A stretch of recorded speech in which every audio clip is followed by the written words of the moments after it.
Guys, আজকে আমি YouTube আর TikTok দেখি রসমালাই বানাতে গেছিলাম, বুঝছেন?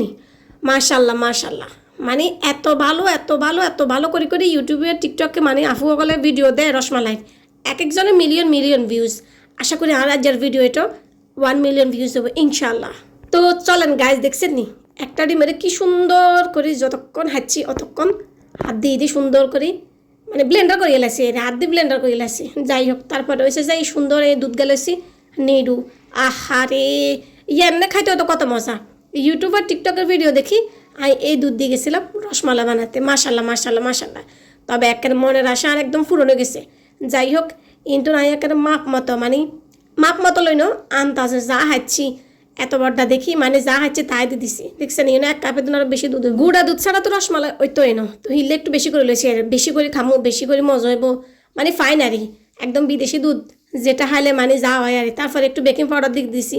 আমি কিন্তু একদম টিকটকের ইউটিউবের আপুরা জানা জানে কইছে এনে এনে মাপ মতো সুন্দর করি বেকিং কিন্তু একটার পর একটা একটার পর একটা একটার পর একটা ঠিক করে করিয়ে দিয়ে তারপরে দিয়ে দিছি 1 চামচ ঘি। তারপর আবার ঘি এখান দিয়ে সুন্দর করে হাত দিয়ে একদম কুড়ুস কুড়ুস কুড়ুস কুড়ুস করে একদম সব গুঁড়ো দুধে গুঁড়ো লগে বেকিং পাউডার লগে একদম মিক্স করে এলাইছি। একটা সুন্দর করে মিক্স করবেন। আপুরা কিন্তু কইছে একদম ফাইন করে সুন্দর করে যতক্ষণ ইচ্ছেন না ততক্ষণ সুন্দর করে হাত দিয়ে মিক্স করে তারপর 10 মিনিটের লাই ঢাকনা এখান দিয়ে একটা ঢাকি রাখবেন। ইঞ্জনে কিন্তু আবার তিয়াই আধা কেজির মতো মানে আধা কেজি দুধ একটু কম হইব গুঁড়ো দুধ দিয়েছি। তারপরে এগুলোতে কিন্তু আবার কয়েক চামচ সুন্দর করে গুঁড়া দুধ দিয়ে দিছি। মানে যা কইলাম আর আল বাহালে যা হয় আর ঘরেতে আছে হিলে একটা যা হারিয়ে খালে তাই দিয়ে যা হারিয়ে তাই দিয়ে। তারপর স্বাদ মতো চিনি দিছি, কারণ আই চিনি সবসময় একটু বেশি খাই, চা হোক আর যে কোনো কিছু হোক চিনি ছাড়া আর চলতোই না। আর এই তো মাখা রাখা ডো এখন দেখছেন নি একদম সুন্দর সুন্দর হয়ে গেছে। আর একটু হাতের গি মাখি একদম রসমালাই শেফ এটা করে লইয়ে রাখি।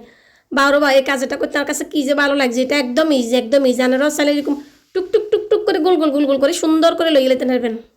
আচ্ছা, তারপর আছে একটা একটা একটা একটা করে বিগুন তৈরি দেখছেন নি সুন্দর করে একটা গোল শেপ দিই বিগুন সেম সাইজ করে একটা বিগুন লইয়ে লেছি। আর এই তো শেষ, আর রসমালাই বানানো মানে কমপ্লিট। তারপরে রসমালাইগুলো চলে আসছে আমরা কিচেন রুমে। আমরা কিচেন রুমে আয় দুধ দেখেন একদম উতরাতে উতরাতে একদম কয়েক কয়েক উতরান দিয়ে লাগছে আর। তারপর আয় আমরা টুকটুক করে গে করে ডালে দিছি। মাশাল্লাহ, এগুন ডালে দিবের হরে আইম তো পুরাই অবাক। মানে মোবাইলেতে যাচ্ছে দেখায় হুড়া হচ্ছে এবং কি সুন্দর করে করে ইগে বড্ডা বড্ডা হুলি হুলি হুলি হুলি একেবারে হুড়া রসমালাই হয়ে গেছে। মানে এত ভালো হইব এত পারফেক্ট হইব তো আসলে বুঝিয়ে না, আসলে ভাবিয়ে না। মাশাল্লাহ মাশাল্লাহ গাইজ দেখেন, একটু অপেক্ষা করেন। ডাকনা এটা দিবে 2 মিনিট পরে আবার খুলিছে এই যে কীরকম হয়েছে। ওরে কোনটা হ্যাঁ রসমালাই ব্যাগগান তো দেখিয়ে যে একটা ফাঁস হয়ে গেছে। ফাঁসও না মানে পুরো লেটকা খিচুড়ি। গাইস, ইউটিউবে টিকটকে হাতের কেন এত সুন্দর হয়। জীবনে প্রথমবার ইউটিউব আর টিকটকে তো ভিডিও দেখি পুরাই দোকা খাইছি। আর দেখুন গুঁড়া দুধ, দেখুন চিনি, দেখুন গরুর দুধ সব নষ্ট সব নষ্ট। গাইস এখন কি করা মানে কি করা যায় আপনারা জানান, এই ভুল কিনলে হইলো।